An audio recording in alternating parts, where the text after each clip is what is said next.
News Tamil கழுகு. கட்சியில சேருங்க, பெரிய பதவி தர, கூட்டணிக்கு வர வேண்டாம்னு ஓபிஎஸ்க்கு தெளிவா சொல்லிட்டாராம் விஜய்.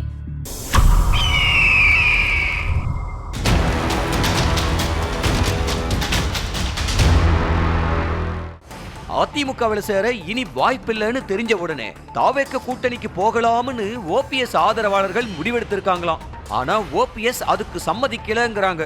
தாவேக்கவில் சேருங்க, உங்களுக்கு மிகப்பெரிய பதவியை தர்றேன் அப்படின்னு விஜய் தரப்பு ஓபிஎஸ்க்கு சொல்லி இருக்கான்.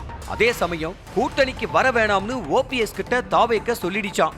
இந்த விவகாரத்துல முடிவெடுக்காம காலம் தாழ்த்தினதை பார்த்த ஓபிஎஸ் ஓட ஆதரவாளர்கள் இனியும் இவரை நம்பி பலன் இல்லைன்னு வேற வழிய பார்க்க ஆரம்பிச்சு பண்ருட்டி ராமச்சந்திரனை சந்திச்சு ஆலோசனை நடத்தினாங்களாம். ஓபிஎஸ் இந்த தேர்தல்ல தெளிவான முடிவெடுக்க மாட்டாருன்னு அவங்க கிட்ட சொன்ன பண்ருட்டி ராமச்சந்திரன் நாம ஒரு இயக்கத்தை துவங்கி விஜய் கூட கூட்டணிக்கு போவோம்னு சொல்லி இருக்காராம். அநேகமா 19ஆம் தேதி புது கட்சி அறிவிப்பு வரும்னு சொல்றாங்க.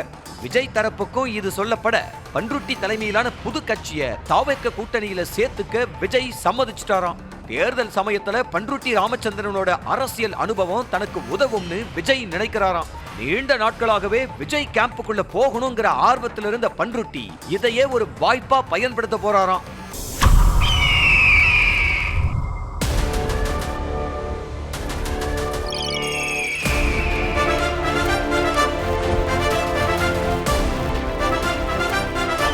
நியூஸ் தமிழ் கழுகு.